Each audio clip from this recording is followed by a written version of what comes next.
est important que les citoyens de tous bords géographiques, de tous les bords géographiques, de tous les coins géographiques, puissent comprendre qu'ils ont aussi leur partition à jouer. Vous pensez que lorsque Aïdjo, citoyen né à Garoua, désigne Paul Biya comme son successeur, Biya est le plus intelligent du Cameroun? Il ne l'a pas désigné.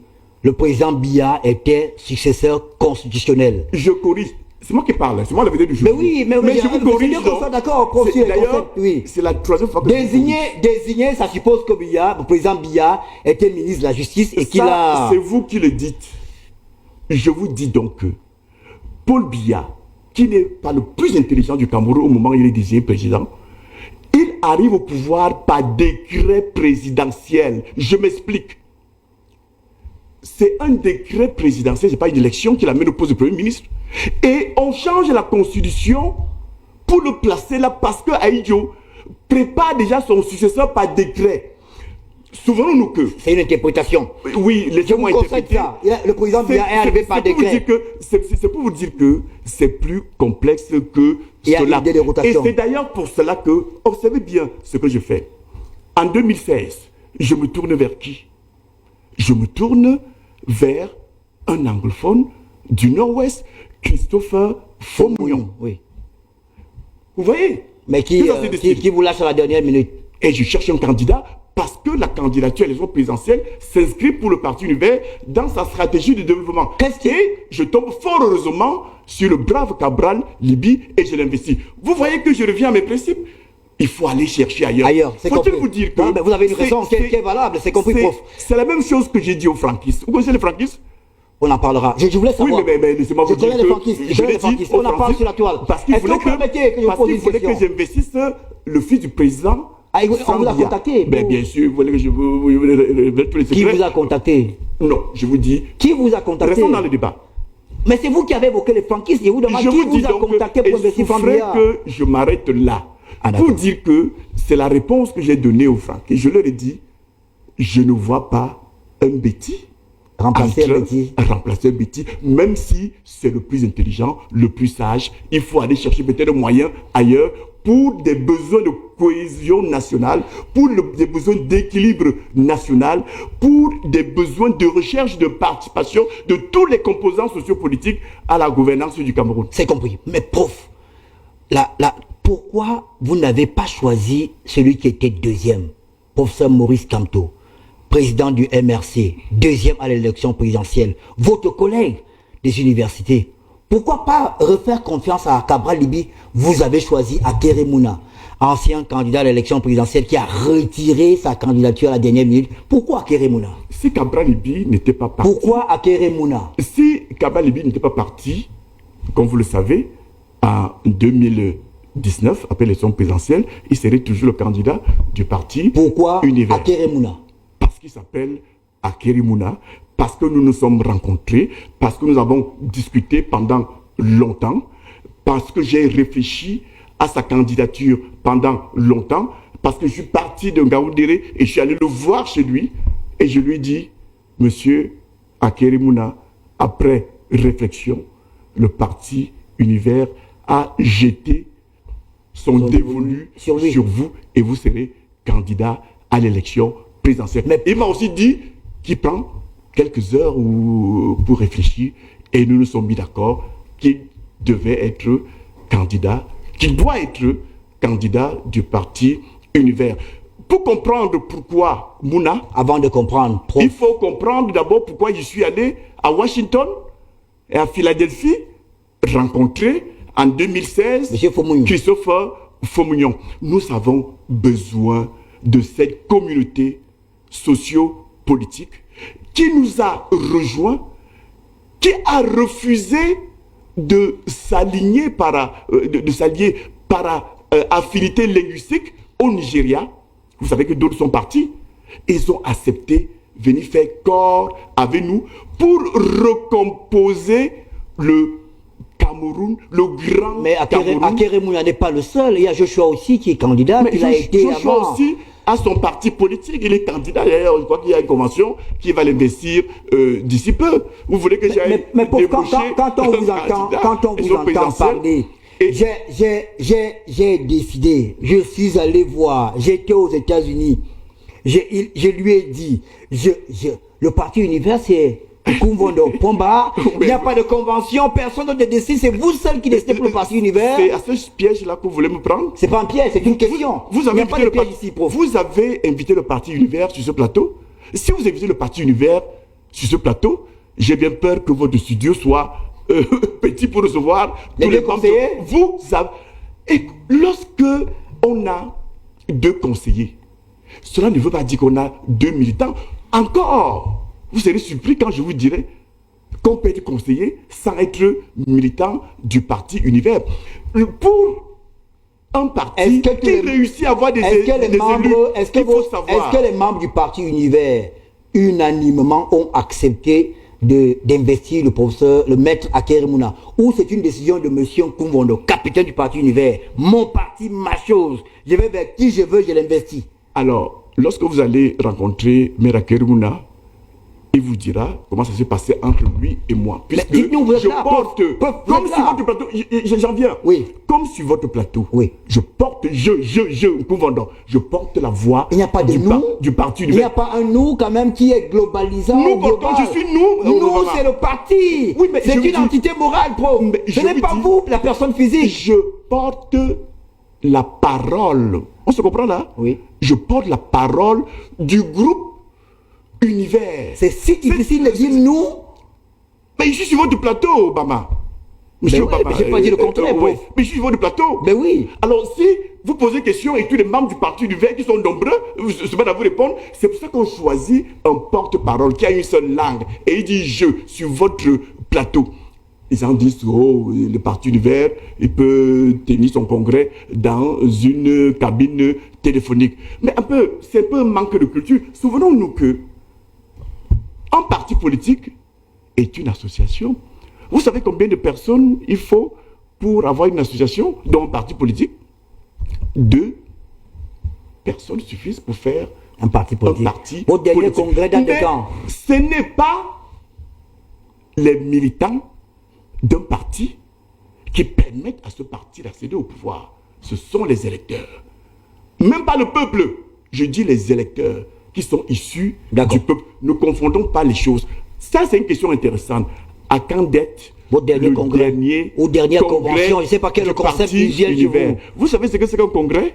C'est l'assemblée générale d'une personne morale. Si cette personne morale est composée d'une personne, elle peut tenir son assemblée dans sa chambre. Pareil, s'il n'y a que 2 personnes dans un bureau, on tient une assemblée générale. C'est le cas du parti Univers. Tout ce tralala que vous entendez là, c'est ce qu'on appelle assemblée générale. Au cas où beaucoup ne comprenaient pas la structuration d'une personne morale. Le parti Univers tient ses congrès, tient ses réunions à travers des techniques que je ne vous les révélerai pas ici, parce que, à Tangandi sûrement, nous écoute en ce moment.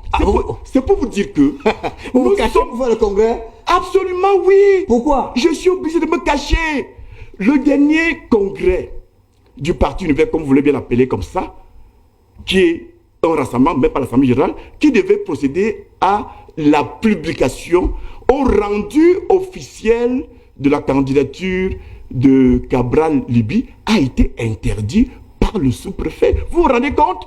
Et depuis ce jour-là, j'ai dit, les activités du parti Univers, je ferai un effort pour ne plus les rendre publiques. C'est le maquis. Mais ça évolue. Ça, c'est le maquis. On est obligé d'entrer au maquis, du moins pour le parti Univers. C'est d'ailleurs pour ça que nous réussissons. Parce que nous évoluons dans le maquis. Nous prenons en considération le contexte camerounais.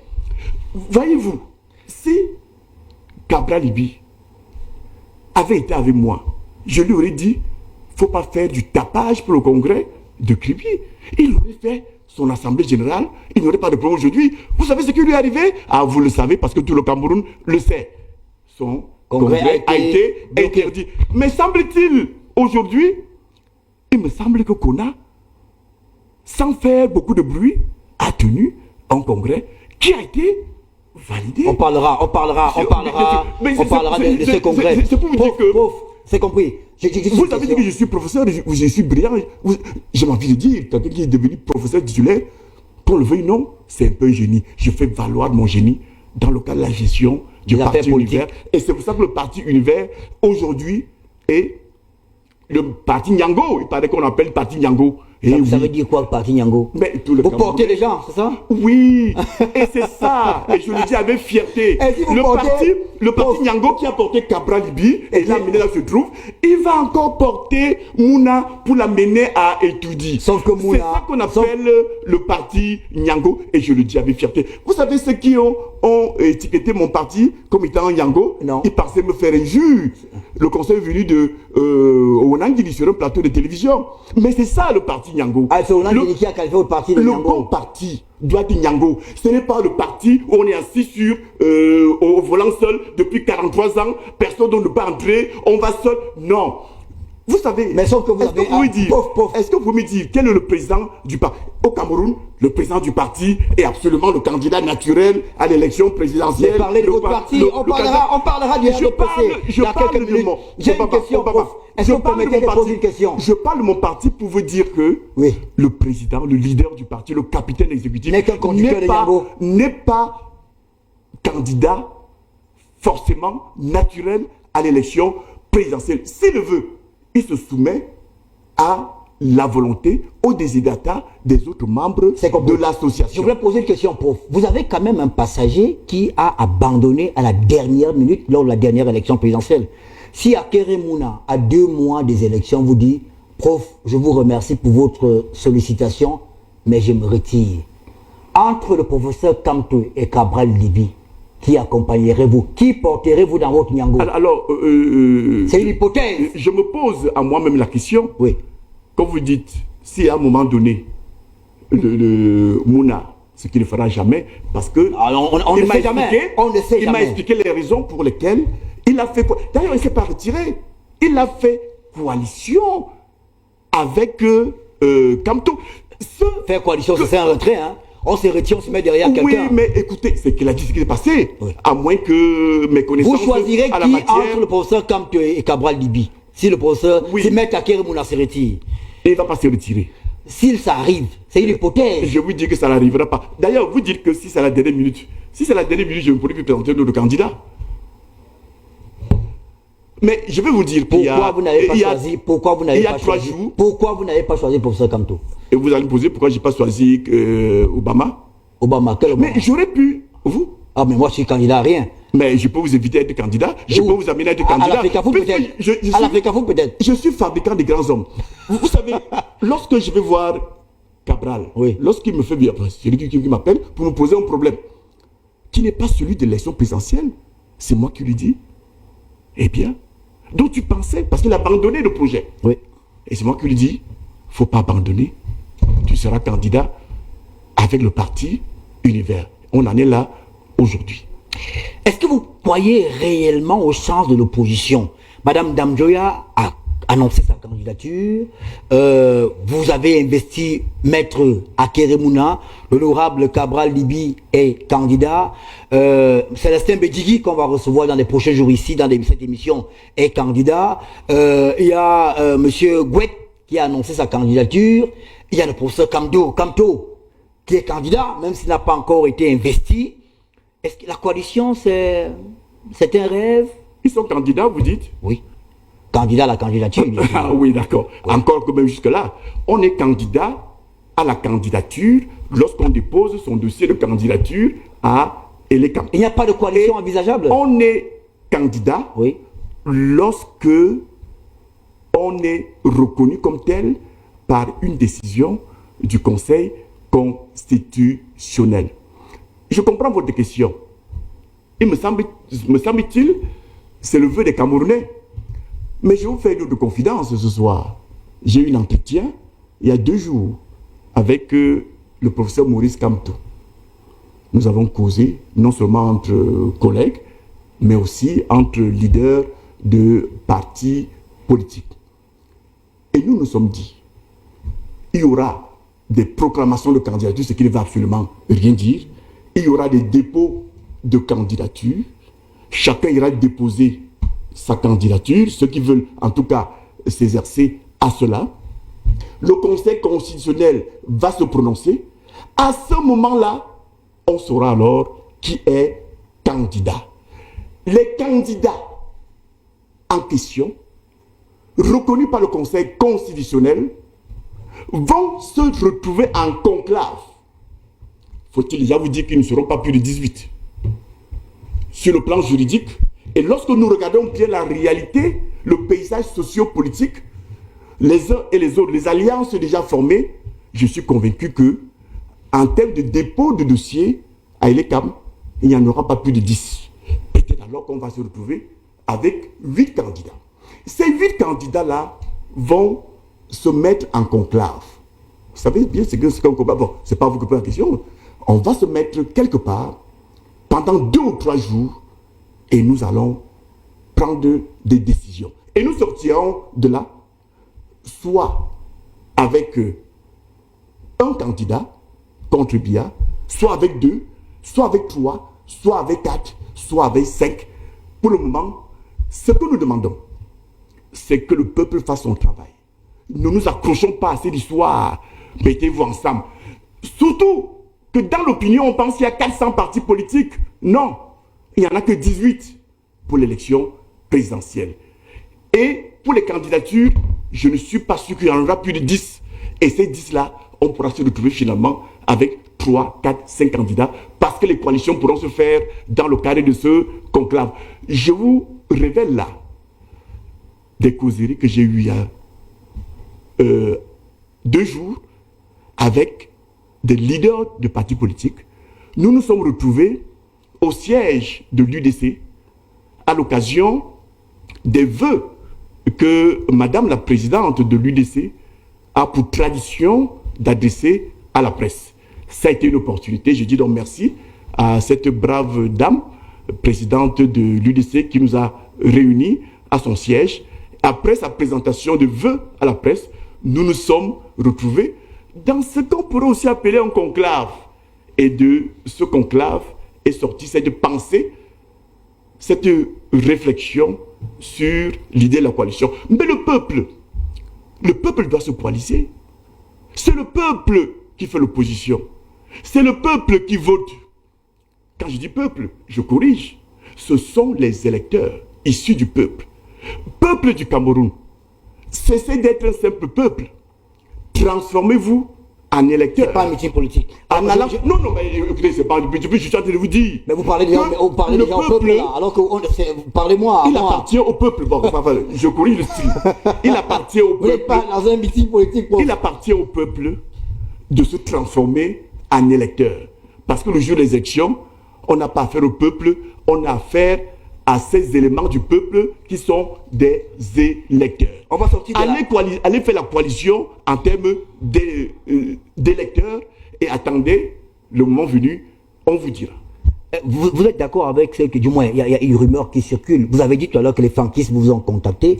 Est-ce qu'il y a un autre leader qui vous a contacté pour qu'il soit investi? Mais ils sont nombreux. Vous savez, quand un parti Nyango... Vous avez cité les franquistes, citez les autres. Oui, quand qui d'autre vous a contacté? Un taxi Nyango passe... Qui d'autre vous a contacté, prof? En ville, ben, il est sollicité. Qui d'autre vous a contacté? Et d'autres. Bon, vous savez, je suis un homme responsable. Il y a des causeries que je peux avoir avec les gens. Ah ben dis donc, quand c'est les franquistes, vous n'êtes pas responsable alors? Oui, je dis parce que c'est connu. C'est ça qui... Bon, c'est le mouvement frappantiste. Est-ce que le MRC vous a contacté? Est-ce que le MRC vous a contacté? Alors, vous voulez que je parle du MRC? Est-ce que le MRC vous a contacté pour investir pour ce Camto? Non. J'ai la réponse. Mais je suis allé au MRC. Si vous allez à YouTube, vous allez taper Nkumvondo MRC. Vous allez voir apparaître une vidéo qui révèle ma présence au dernier congrès du MRC. Vous avez été invité? Et j'ai été invité et j'ai prononcé un discours en disant, de façon substantielle, en substance, me voici avec le MRC. Sachez que de ma présence dans cette salle du Palais des Congrès, quelque chose peut germer. C'est pour vous dire, si vous pensez que j'ai peur de la question, cela ne m'aurait pas gêné d'investir le professeur Camto. Professeur Maurice Kamto. Encore Encore, je vous ai dit, vous me regardez avec les yeux qui scintillent là. Non. Moi, je vous regarde, Rien ne nous dit vous analysez, messieurs, que lorsque nous arriverons à ce conclave, oui. peut-être que... Vous vous alignerez derrière lui. Pourquoi vous voyez toujours en termes d'alliement? Le parti Univers est un parti, il porte des gens. Le Nyango ne se met pas derrière les gens. Le Nyango porte des gens, monsieur. D'accord. On va sortir des questions politiques puisque les téléspectateurs s'impatientent. Je vois sur la toile là, il y a Lionel Evinan, l'homme qui me demande de passer à autre chose, qu'on attend les questions et voilà de la donc, Fédération camerounaise. Je suis assez gêné. Vous voyez. Par qui ou par quoi par l'attitude des Camerounais. On parle de leur vie, d'une chose qui les concerne tous, de la vie politique, des éventuels candidats à une élection présidentielle. Et vous parlez de loisirs. Le football, c'est un loisir. Je vais vous dire à celui-là que je fais le football, pour moi, c'est un loisir. Je suis là pour protéger mes téléspectateurs. C'est une opinion. Si vous êtes un oui, mais il dit, mais il faut passer. Moi, je pense si vous êtes un la politique est plus importante que le football. Le jeu, le ballon. La démocratie. Les Camerounais s'intéressent plus au ballon qu'à leur devenir politique. C'est l'acceptation de l'opinion de l'autre. C'est comme ça que vous allez faire quand vous serez au pouvoir, dans votre Nyango, là, vous allez menacer les gens qui ont une opinion contraire. Non, c'est pas normal. Non, écoutez, j'ai le droit de me révolter contre l'attitude de Je voulais qu'on passe à la fédération et vers la fin de l'émission, on va revenir sur les questions d'actualité politique, notamment la sortie des évêques, le code électoral et autres. Est-ce que cela vous convient? Ben, c'est vous qui posez les questions. Je demande même si de temps en temps vous m'empêchez de répondre aux questions. Non, moi je vous laisse répondre aux questions. Hein. Mais si vous dites quelque chose qui n'est pas cohérent, je vous recadre. C'est ça mon travail aussi. Ah, subitement vous devenez juge de mon incohérence ou de ma cohérence. Non, je ne suis pas juge. Je suis là, je pense avoir la compétence de ma compétence pour pouvoir dire que ce que vous dites n'est pas cohérent. Je peux corriger. Aussi que j'ai la compétence des questions, des réponses que je donne à vos questions. Oui, mais si elles ne sont pas... Si elles ne sont pas mes questions, ce sont les téléspectateurs qui sont juges des réponses que je donne. Prof, vous êtes enseignant de journalisme. Ceux qui me... Non, loin de là. Mais voilà. Mais moi, j'ai appris ça à l'école. Vous doutez... Vous avez appris le droit à l'école, moi j'ai appris le journalisme. Vous doutez... Est-ce qu'on peut parler de l'Africa Foot maintenant? Ça vous va? Vous doutez que je suis... Qu'est-ce que vous êtes allé faire au ministère des Sports, prof?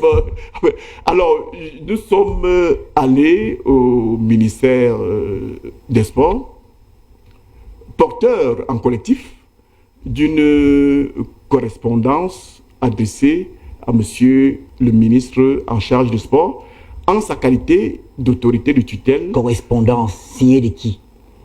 Mais signée de nous. Ah, de vous? Oui, c'est-à-dire que nous nous trouvons membres du comité exécutif dirigeant de la Fédération camerounaise de football. Oui.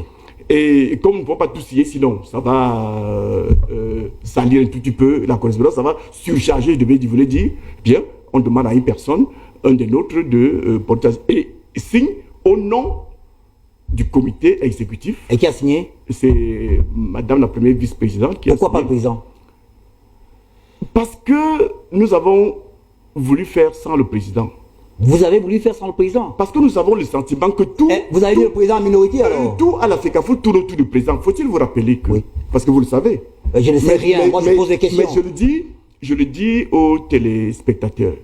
Le président de l'Africa Foot est membre du comité exécutif. Oui. Il ne dicte rien.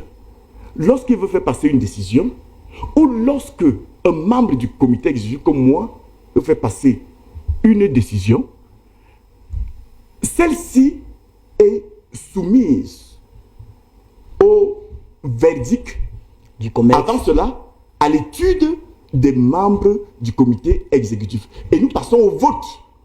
C'est lorsqu'on a voté. Donc c'est une instance toutes les décisions passent par le COMEX alors? Oui, il y a des compétences. Si vous avez lu les statuts de l'Afrique, il y a des compétences qui relèvent du COMEX, il y a des compétences qui relèvent du président. Ce qui est tout à fait normal. C'est comme ça dans toutes les organisations. Il faut encore souligner que quand vous voyez les membres du COMEX, ils n'ont pas été nommés par le président. Ils ont été élus de l'Africa Foot. Ce n'est pas comme le gouvernement Biya, il peut s'asseoir et il dit vous faites comme ça. Non. Mais pourquoi vous voyez Biya partout? Nous parlons de politique, je non politique, n'oubliez pas. Mais nous sommes en train de parler de football, maintenant vous parlez du président Biya. D'ailleurs, il n'y est pas impliqué.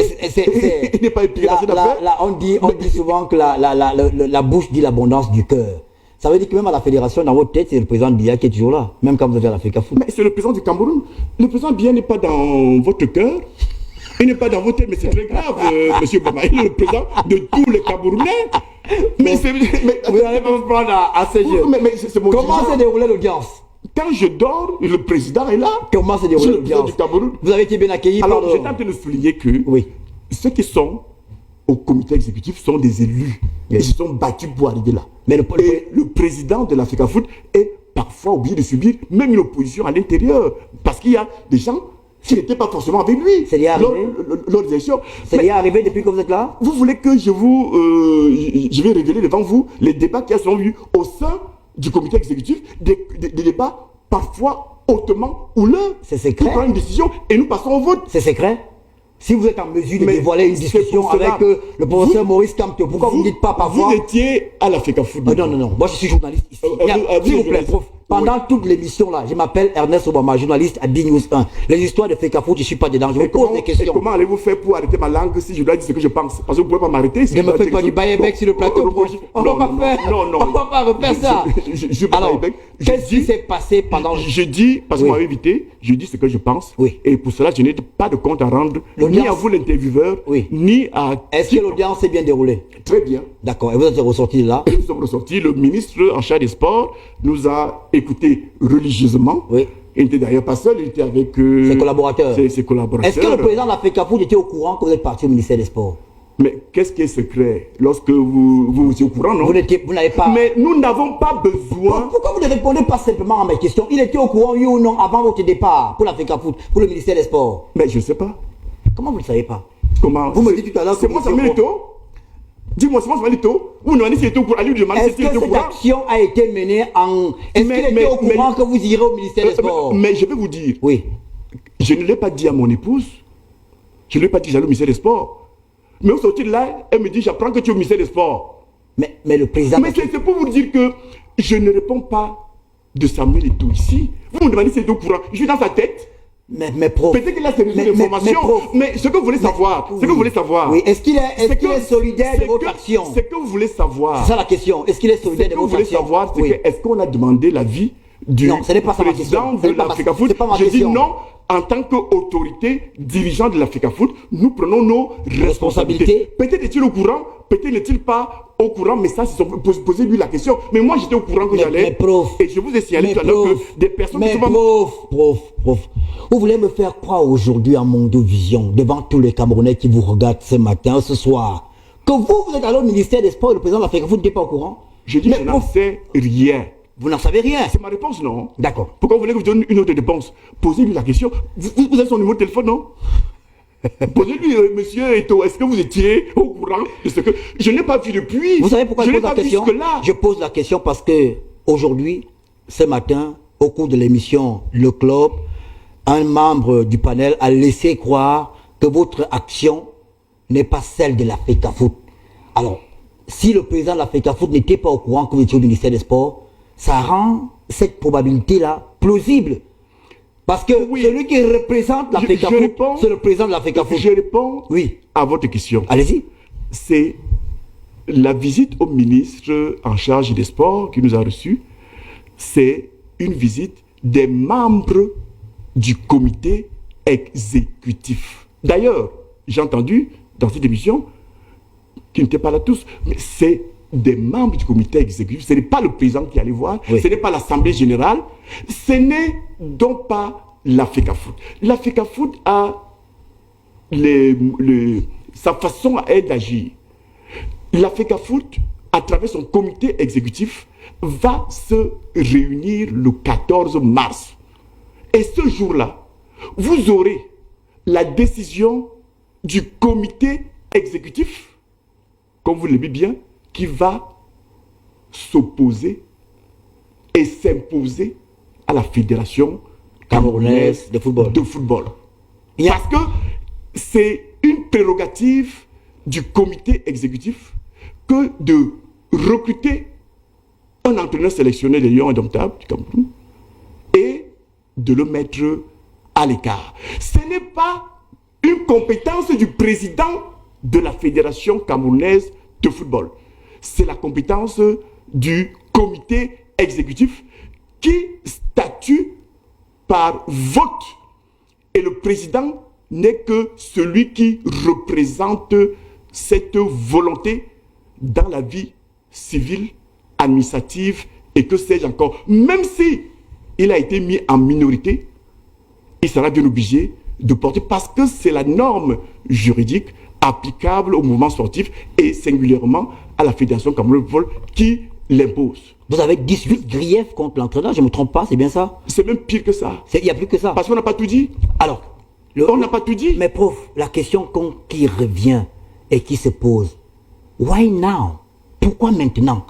Parce que la dernière sortie de Marc Brice, elle remonte quand même, c'était le tirage au sort de la Coupe d'Afrique des Nations, où il a eu... Est-ce que vous me laissez poser la question, prof? Mais vous avez posé la question. Je n'ai pas encore posé la question. Ah, ouais. J'argumente pour vous permettre de répondre à la question. Quand j'aurai fini, je vous donnerai la parole. C'est moi qui argumente ici. Non. Mais avant de poser la question, il faut que je vous présente les contours. Ça vous permet d'avoir une vue panoramique de la situation. Et je répète donc, pourquoi maintenant? Parce que Marc Brice a parlé quand même à RFI, à CFoot, il y a longtemps. Il n'y a pas eu de sortie de la fédération. Ce matin, j'ai accusé le ministère des Sports pour son mutisme. Pourquoi? À mon humble avis, que nous soyons membres de la fédération ou pas, qu'on aime Eto'o ou pas, Eto'o c'est Eto'o, et il mérite le respect de tout entraîneur camerounais, qu'il soit président de la FECAFOOT ou pas. Mais pourquoi c'est maintenant que vous décidez d'aller voir le ministre, après le discours du chef de l'État, qui a salué les performances de l'équipe du Cameroun, qui a appelé les uns et les autres au sens des responsabilités. Moi, j'ai même envie de demander, est-ce que vous, M. Nkoumouano, vous ne manipulez pas la fédération à vos fins politiques personnelles? Finalement, en fait argumentaire, c'est 4 questions que vous posez en même moment. Allez-y, vous allez ça, répondez à mes questions. Commençons par la première. Why now? Pourquoi maintenant? On doit nous louer pour ça d'abord. On vous dit que ce monsieur a commis cela s'échelonnant dans le temps. C'est-à-dire depuis qu'il est arrivé, depuis le premier jour, vous savez, le premier contact avec la Fédération camerounaise de football à travers son président, ça a été la bagarre quasiment. Jusque-là, nous avons supporté. Une faute, on regarde. Mais on doit tirer le chapeau. Nous avons supporté. Et vous, si vous suivez bien ce que je dis à la conférence de presse, nous en avons marre. Une fois, on a supporté. 2 fois, on a supporté. 3 fois, on a supporté. Jusqu'à 18 fois. Et je vous dis que ce n'est pas tout. Parce que si moi, Nkoumou Ndoké vous parle, ayant dirigé la délégation de l'équipe nationale pour 3 matchs, de tous ces matchs pour lesquels nous avons été félicités par le chef de l'État. Vous avez été félicité. C'est le staff qui a été félicité. Bien sûr. C'est... Qu'est-ce que vous appelez staff? Non, restitution, mais parce que j'entends ce discours-là. J'ai suivi... Donc vous n'êtes pas mis les gens que le chef de l'État a félicité. Dis-moi, qui est le chef de l'État a félicité? Prenons le discours du chef de l'État si vous l'avez là et vous le lisez. Le chef de l'État dit qu'il félicite les lions indomptables et leurs encadreurs. Ah, vous n'êtes pas bien des encadreurs? Mais mon Dieu, quelle question? J'ai envie de vous dire. Mais quelle question? Moi, je pose la question, je veux savoir. Pour qu'une équipe joue, quand vous voyez 11 joueurs sur le terrain, ce que vous voyez là, c'est à peu près 5% de l'activité pour que le match se joue. Hein. Le match est d'abord pensé. Oui. Le match est conçu. Vous n'avez pas répondu à ma question. Le match est mis en œuvre. Vous n'avez pas répondu à ma question. C'est pour vous dire que la première personne félicitée, c'est d'abord la fédération. C'est d'abord le président de la fédération, oui. Encadreur, c'est le comité exécutif, c'est toute l'administration qui se déploie.